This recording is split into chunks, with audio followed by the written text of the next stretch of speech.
आज हम बात करेंगे हमास की।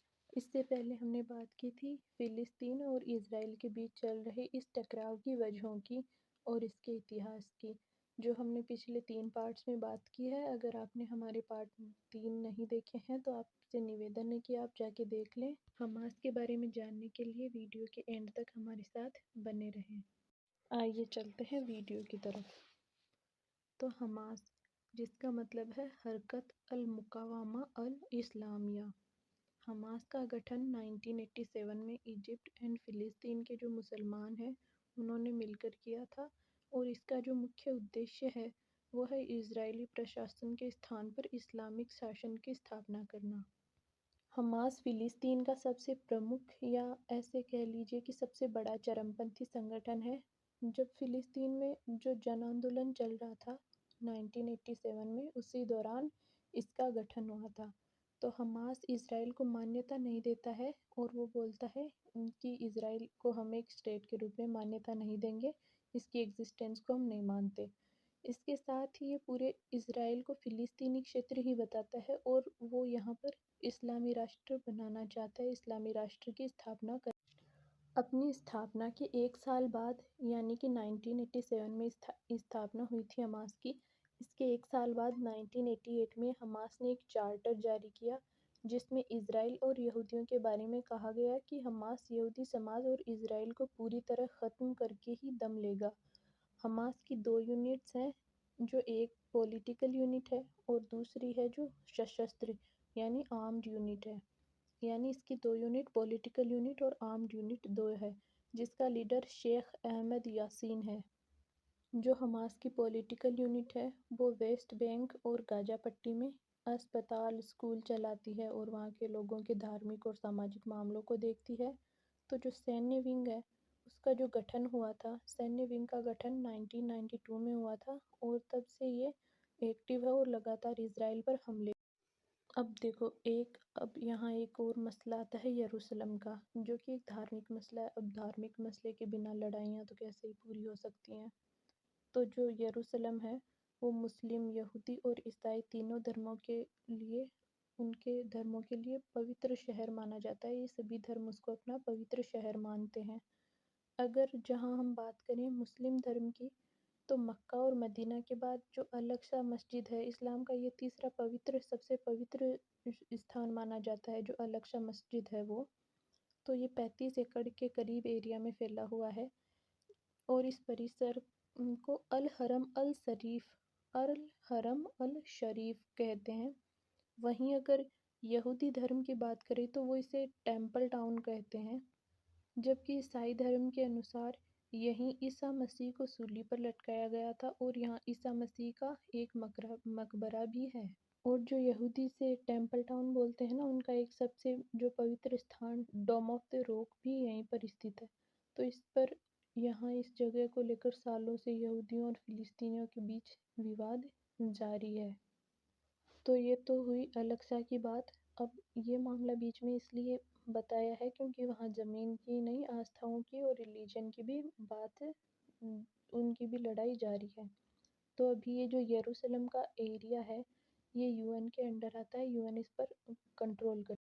अब हम वापस चलते हैं अपने टॉपिक हमास पर। तो जैसा कि हम जानते ही हैं कि 1967 में जो 6 डे की वॉर हुई थी, तो उसमें इज़राइल ने गाज़ा पर कब्ज़ा कर लिया था। तो जो हमास बना, उससे उसने गाज़ा में जो इज़राइली एरियाज़ हैं और इज़राइल में आत्मघाती हमले करने शुरू कर दिए। तो हमास का एक नेता था याह्या अय्याश, जो आत्मघाती हमलों का जो मास्टरमाइंड होता है।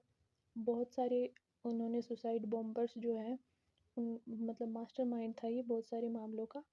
तो उसकी इज़राइल ने 1996 में हत्या करवा दी। ये बात है 6 जनवरी 1996 की, जब याह्या अय्याश की हत्या करवाई गई। तो इसके बाद ही जैसे उसके 40 दिन का जो शोक होता है वो पूरा हुआ, शोक सभा जो होती है वो पूरी हुई। उसके बाद हमास ने फरवरी और मार्च 1996 में लगातार 4 आत्मघाती बम धमाके किए। इज़राइल में 4 सुसाइड जो अटैक थे वो किए, जिसमें 78 लगभग इज़राइली नागरिक मारे गए और बहुत सारे ज़ख्मी भी हो गए। जब ये आत्मघाती हमले इजरायली एरियाज़ में बढ़ने लगे, इजरायली एरियाज़ जो गाज़ा में जो बस्तियाँ थी इसराइल की टोटल 21 बस्तियाँ थी। तो जब ये आत्मघाती हमले बढ़ने लगे तो उसके बाद 2005 में इसराइल ने गाज़ा पट्टी को, जहाँ यहूदियों की 21 बस्तियों का निर्माण किया जा चुका था और वहाँ यहूदी रहते भी थे, उन्हें छोड़कर और अपने 9,000 के लगभग नागरिक, जो इसराइल के 9,000 नागरिक थे, उनके साथ और सेना बलों के साथ वो वापस आ गए, मेनलैंड इसराइल आ गए, जो इसराइल का एरिया है वहाँ आ गए। फिर भी ये जो हमले हैं, आत्मघाती हमले, ये नहीं रुके, ये इसराइल के मेनलैंड में होने लग गए। फिर जो अभी इसराइल का एरिया है वहाँ पे होने लग गए। तो ये जो गाज़ा पट्टी है, ये लगभग 365 किलोमीटर स्क्वायर के लगभग का एरिया है और ये दुनिया का सबसे जो डेंसली पॉपुलाइज्ड एरियाज़ हैं, उनमें से सबसे ज़्यादा घनी आबादी वाले क्षेत्रों में से एक है, इसमें शामिल है घनी आबादी वाले क्षेत्रों में। तो जब 2005 में इसराइल वहाँ से अपनी सेना और अपने नागरिकों के साथ वापस आ गया, तो ये 2017 जो साल 2007 है, उसमें गाज़ा में चुनाव हुए, जिन्हें हमास ने जीत लिया, इलेक्शन जीत लिया हमास ने। और इसके बाद गाज़ा पर अपना पूरा कंट्रोल कर लिया, जिसके बाद अब तक वहाँ कोई चुनाव हुए ही नहीं हैं। वहाँ इसके बाद 2006 से 2007 से सॉरी 2007 से 2023 तक कोई भी चुनाव नहीं हुए हैं और इस पूरी गाज़ा पट्टी के एरिया को हमास ने पूरी तरह कंट्रोल करके रखा है। तो जो Canada, European union, Israel, Japan और यूएसए जैसे लोग हैं, वो यूएसए जैसे देश हैं, उन्होंने तो हमास को आतंकवादी संगठन बता दिया है। हमास की जो पॉलिटिकल और सैन्य विंग है, दोनों को ही उन्होंने आतंकवादी घोषित कर दिया है। वहीं Australia, New Zealand, Paraguay and UK जैसी कंट्रीज़ इसकी आर्म्ड विंग को ही आतंकवादी संगठन मानती हैं, जबकि चाइना, रशिया, तुर्की, ईरान जैसे देशों ने इसे आतंकवादी संगठन मानने से मना कर दिया है।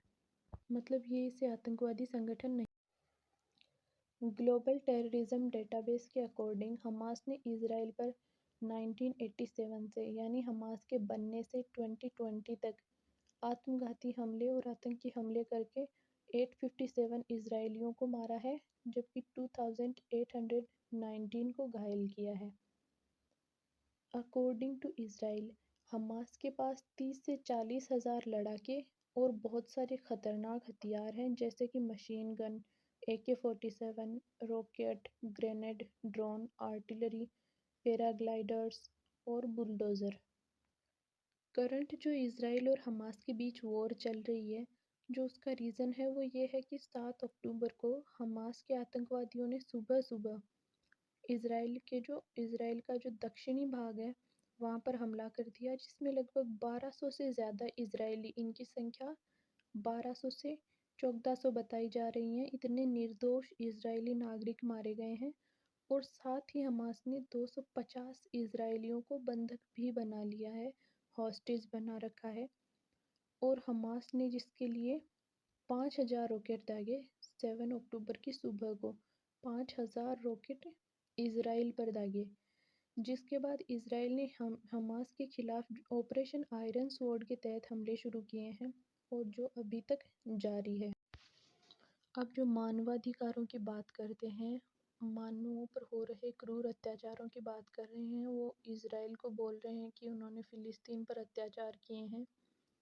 उनसे मैं एक ही बात पूछना चाहूँगी कि जो इसराइल में बच्चे मरे, जो इसराइल में उन्होंने लोगों को मारा, निर्दोष नागरिकों को मारा, क्या वो मानव नहीं है?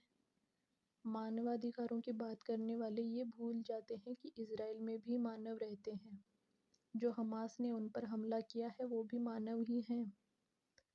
इसराइल अपनी डिफेंस में उन पर अटैक कर रहा है, क्योंकि कोई देश अपनी सुरक्षा में सेंध लगाना बर्दाश्त कब तक करेगा? अपने नागरिकों की, निर्दोष नागरिकों की हत्या कब तक सहन करेगा? कुछ लोगों का कहना है कि हमास एक आतंकवादी संगठन नहीं है, वो तो फ़िलिस्तीन की आज़ादी के लिए लड़ रहे हैं। तो उनसे मैं ये पूछना चाहूँगी कि अगर वो आज़ादी के लिए लड़ रहे हैं, तो इसराइल में घुसकर उन्हें इतना क्रूरतापूर्ण तरीके से 1200 से 1400 लोगों को मारने की क्या ज़रूरत थी? और उन्होंने 250 इजरायलियों को बंधक भी बना लिया है, उसकी क्या आवश्यकता थी? उसकी क्या ज़रूरत थी? इज़राइल में बच्चों को मारने की, औरतों को मारने की, उनके साथ जो घृणित अपराध किया है, जो वायलेंस की है, जिसके वीडियोज़ और फ़ोटोज़ वायरल हो रहे हैं, उसकी क्या ज़रूरत थी? तो जो मानवों की, मानवता की, मानवाधिकारों की बात करते हैं, वो एक बार इज़राइल का पक्ष भी देखें और फिर इज़राइल को ज़िम्मेदार ठहराएं। इससे पहले किसी भी अंधे कारण से हमास को और फ़िलिस्तीन को सपोर्ट करना, फ़िलिस्तीन का तो सॉरी मैं नहीं बोलूँगी, लेकिन हमास को सपोर्ट करना कोई बहुत बड़ी बात ऐसे नहीं। बिना इसके पीछे की वजह जाने आप हमास को सपोर्ट कर रहे हैं, सिर्फ किस लिए कर रहे हैं? ये आप भी जानते हैं कि वो एक बेबुनियाद वजह है, उसके लिए किसी भी आतंकवादी संगठन को सपोर्ट नहीं किया जा सकता। वीडियो को एंड तक देखने के लिए धन्यवाद। अगर आपको वीडियो पसंद आया तो इसे लाइक, शेयर एंड सब्सक्राइब ज़रूर करें। धन्यवाद।